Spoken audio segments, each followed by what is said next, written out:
ਬਿਸਮਿल्लाहिर्रहमानिर्रहीम अस्सलाम वालेकुम। ਕੀ ਹਾਲ ਚਾਲ ਹੈ ਜੀ ਸਾਡੇ ਪਾਕਿਸਤਾਨੀਆਂ ਦਾ। ਸਾਡੇ ਪਾਕਿਸਤਾਨੀਆਂ ਦੇ ਦਿਲ ਛੰਨੀ ਕਰ ਦਿੱਤੇ ਨੇ ਰਿਐਕਸ਼ਨ ਵਾਲਿਆਂ ਨੇ।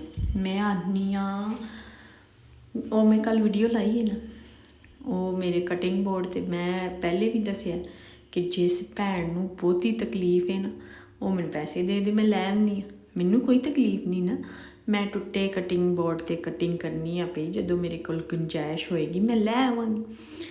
ਤੂੰ ਭੈਣਾ ਮੈਨੂੰ ਐਵੇਂ ਦੇ ਸੀ ਜਾ ਭੈਣਾ ਆਪਣੇ ਕਟਿੰਗ ਬੋਰਡ ਚੇਂਜ ਕਰ ਦੇ, ਪਲਵਿਸ਼ਾ ਨਾ ਬਣ। ਆਏ ਓਏ ਮੈਂ ਕੀ ਦੱਸਾਂ, ਲੋਕੀ ਮੈਨੂੰ ਪਲਵਿਸ਼ਾ ਜੀ ਸਮਝਣਾ ਸ਼ੁਰੂ ਹੋ ਗਏ। ਪਲਵਿਸ਼ਾ ਜੀ ਕਹਿਆ ਕਰੋ।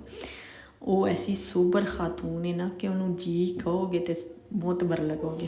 ਅਤੇ ਉਹ ਮੈਨੂੰ ਕਹਿ ਰਹੀ ਸੀ, ਸਲਾਹ ਦੇ ਰਹੀ ਸੀ ਕਿ ਜੀ ਪਲਵਿਸ਼ਾ ਨਾ ਬਣ ਭੈਣਾ, ਤੈਨੂੰ ਬਹੁਤੀ ਤਕਲੀਫ ਹੈ, ਤੂੰ ਮੇਰਾ ਵਲੋਗ ਨਾ ਵੇਖ, ਅੱਗੇ ਲੱਗੀ ਜਾ। ਬੜੀ ਆਈ ਇੱਥੇ ਪਲਵਿਸ਼ਾ ਨਾ ਬਣ ਪਈ। ਜਿਹੜਾ ਬੰਦੇ ਨੂੰ ਪਸੰਦ ਹੁੰਦਾ, ਬੰਦਾ ਉਹਦਾ ਅੰਦਾਜ਼ ਵੀ ਅਪਣਾਉਂਦਾ, ਉਹਦੇ ਵਰਗੀ ਗੱਲ ਵੀ ਕਰਦਾ, ਤੁਹਾਨੂੰ ਕਾਹਦੀ ਟੈਨਸ਼ਨ ਹੈ। ਐਸੀਆਂ ਸੜੀਆਂ ਗੱਲਾਂ ਕਰਕੇ ਜਾਂਦੇ ਨੇ, ਅਗਲੇ ਬੰਦੇ ਨੂੰ ਡੀਗ੍ਰੇਡ ਕਰਦੇ ਨੇ। ਅਤੇ ਖੈਰ ਕਰੀ ਜਾਓ, ਸਾਡਾ ਕੀ ਜਾਣਾ, ਤੁਹਾਨੂੰ ਹੀ ਗੁਨਾਹ ਲੱਭਣਾ। ਸਾਡਾ ਦਿਲ ਦੁਖੇਗਾ ਅਤੇ ਸਾਡੇ ਦਿਲ ਚੂਹਾ ਨਿਕਲੇਗੀ ਜਿਹੜੀ ਲੱਗੇਗੀ ਤੁਹਾਨੂੰ ਜਾ ਕੇ, ਅਤੇ ਫਿਰ ਤੁਹਾਨੂੰ ਲੱਗੇਗਾ ਪਤਾ। ਫਿਰ ਕਹਿਣਗੇ ਪਤਾ ਨਹੀਂ ਕਿਉਂ ਸਾਡੇ ਹਾਲਾਤ ਇੰਝ ਨੇ, ਹਾਏ ਸਾਡੇ ਨਾਲ ਕਿਉਂ ਇੰਝ ਹੋ ਰਿਹਾ। ਤੁਸੀਂ ਕਿਸੇ ਦਾ ਭਲਾ ਨਹੀਂ ਕਰ ਸਕਦੇ, ਦੋ ਬੋਲ ਮਿੱਠੇ ਨਹੀਂ ਬੋਲ ਸਕਦੇ, ਅਤੇ ਆਵਾਜ਼ਾਰੀ ਵਾਲੇ ਬੋਲ ਵੀ ਨਾ ਬੋਲਿਆ ਕਰੋ। ਇੰਨੇ ਜੋ ਹੱਥ ਚਲਾਈ ਦੇ ਨੇ, ਇੰਨੇ ਜੋ ਮਿਹਨਤ ਕਰੀ ਦੀ, ਅਤੇ ਫਿਰ ਤੁਸੀਂ ਅਗਲੇ ਬੰਦੇ ਨੂੰ ਮੈਸੇਜ ਵੀ ਲਿਖਦੇ ਹੋ ਅਤੇ ਸੜੀਆਂ ਗੱਲਾਂ। ਆਏ ਹਾਏ ਤੋਬਾ। ਇਹ ਸੜੀਆਂ ਗੱਲਾਂ ਦੀ ਤਰ੍ਹਾਂ ਦਾ ਇਸਲਾਮਾਬਾਦ ਦਾ ਮੌਸਮ ਹੋਇਆ, ਸੜੇ ਆ। ਇੰਝ ਲੱਗਦਾ ਕਾਰਾਂ ਦੀ ਧੁੱਪ ਅਤੇ ਐਡੀ ਗਰਮੀ ਦਿਨੇ ਜਿੰਝ ਰਿਐਕਸ਼ਨ ਵਾਲਿਆਂ ਕੋਲ ਹੁੰਦੀ, ਜਿੰਝ ਉਹਨਾਂ ਦੀ ਜ਼ਬਾਨਾਂ 'ਤੇ ਕੜਵਾਹਟ ਅਤੇ ਗਰਮੀ ਲੱਗੀ ਹੈ ਨਾ। ਮੈਂ ਤੁਹਾਨੂੰ ਕੀ ਦੱਸਾਂ, ਮੈਂ ਅਗਲੇ ਦਿਨ ਵਲੋਗ ਵੇਖਿਆ ਰਿਐਕਸ਼ਨ ਵਾਲਿਆਂ ਦਾ। ਉਹਨੇ ਨਚਾ ਸ਼ੋਦੀ ਕਿਰਨ ਨਹੀਂ ਹੈ, ਤੈਯਬਾ ਕਿਰਨ, ਉਹਦੇ 'ਤੇ ਵਲੋਗ ਬਣਾਏ ਆ। ਐਡੀ ਸੋਬਰ ਬੱਚੀ ਹੈ, ਆਪਣਾ ਕੰਮ ਕਰਦੀ ਹੈ, ਐਡਾ ਸੋਹਣਾ ਕਿਚਨ ਸਾਫ਼ ਕਰਦੀ। ਉਹਦੇ ਸ਼ੈਲਫ 'ਤੇ ਭਾਂਡੇ ਪਏ ਸਨ, ਉਹਦੇ ਵਿੱਚ ਖਾਣਾ ਸੀ। ਉਹ ਨਾ ਨਜ਼ਦੀਕ ਕਰ ਕਰਕੇ ਲੋਕਾਂ ਨੂੰ ਖਾਏ ਜੀ ਇਹਨੇ ਜ਼ਾਲਨ ਜ਼ਾਇਆ ਕੀਤਾ, ਇਹਨੂੰ ਵੇਖੋ ਯੇ ਹੈ ਵੋ ਹੈ ਫਲਾਣ ਹੈ ਢੀਂਗ ਹੈ।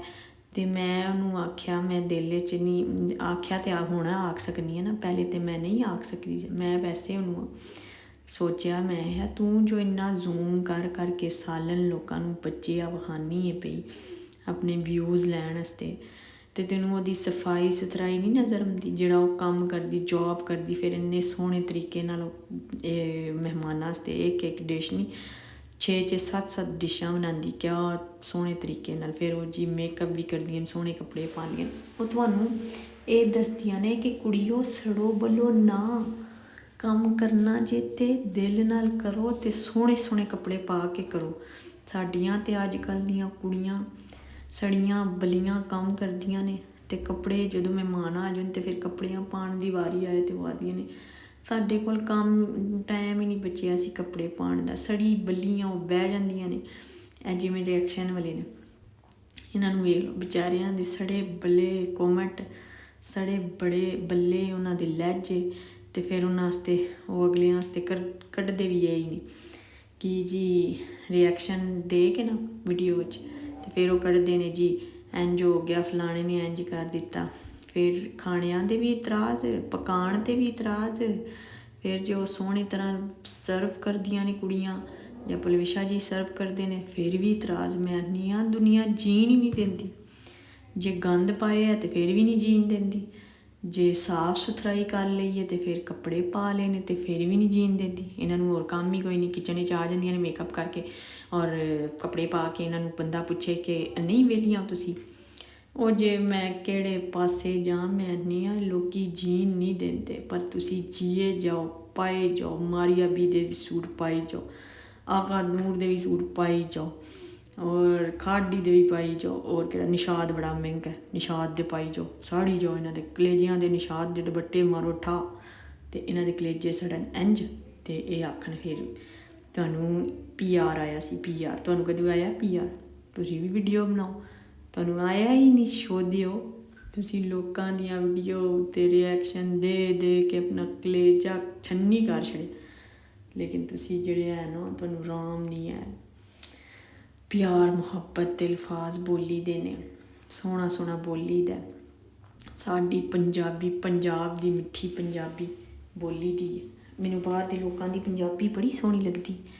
ਉਹ ਨਾ ਬਾਹਰ ਡਿੰਗੇ ਚਿੱਬੇ ਮੂੰਹ ਕਰਕੇ ਬੰਦਾ ਇੰਗਲਿਸ਼ ਬੋਲ ਲੈਂਦਾ, ਚਲੋ ਜੀ ਚੰਗੇ ਹੀ ਤਰੀਕੇ ਨਾਲ ਬੋਲ ਲੈਂਦਾ, ਲੇਕਿਨ ਜਦੋਂ ਆਪਣੀ ਪੰਜਾਬੀ ਵਿੱਚ ਗੱਲ ਕਰੀਦੀ ਹੈ ਨਾ, ਜਾਂ ਸਰਾਇਕੀ ਵੀ ਬੜੀ ਮਿੱਠੀ ਜ਼ਬਾਨ ਹੈ, ਮੈਨੂੰ ਬੜੀ ਸੋਹਣੀ ਲੱਗਦੀ। ਮੈਨੂੰ ਆਉਂਦੀ ਕੋਈ ਨਹੀਂ ਤਾਂ ਮੈਂ ਸਰਾਇਕੀ ਵਿੱਚ ਵੀ ਤੁਹਾਨੂੰ ਰਿਐਕਸ਼ਨ ਵਾਲਿਆਂ ਨੂੰ ਗੱਲਾਂ ਕਰਕੇ ਕਰ ਸਿੱਧੀਆਂ ਛੜਾ ਕਿ ਤੁਸੀਂ ਆਪ ਤੇ ਸਾਰਿਆਂ 'ਤੇ ਰਿਐਕਸ਼ਨ ਬਣਾ ਕੇ ਗੱਲਾਂ ਕਰ ਲੈਂਦੇ ਹੋ, ਅਤੇ ਤੁਸੀਂ ਆਪਣਾ ਵਲੋਗ ਫਿਰ ਦੂਸਰਿਆਂ ਦੇ ਚੈਨਲ 'ਤੇ ਵੀ ਆ ਕੇ ਆਏ ਪਲਵਿਸ਼ਾ, ਮੇਰੇ ਚੈਨਲ 'ਤੇ ਵੀ ਆ ਕੇ ਆਏ ਨੇ, ਪਲਵਿਸ਼ਾ ਨਾ ਬਣ, ਤੂੰ ਆਪਣਾ ਕਟਿੰਗ ਬੋਰਡ ਸਿੱਧਾ ਕਰ ਅਤੇ ਤੂੰ ਜਾ ਭੈਣਾ ਅੱਗੇ ਲੰਘ ਜਾ। ਤੈਨੂੰ ਕਿਹਨੇ ਆਇਆ ਮੇਰਾ ਵਲੋਗ ਵੇਖ, ਕਿਸੇ ਨੇ ਸੁਨੇਹਾ ਭੇਜਿਆ ਤੈਨੂੰ ਹੈਂ?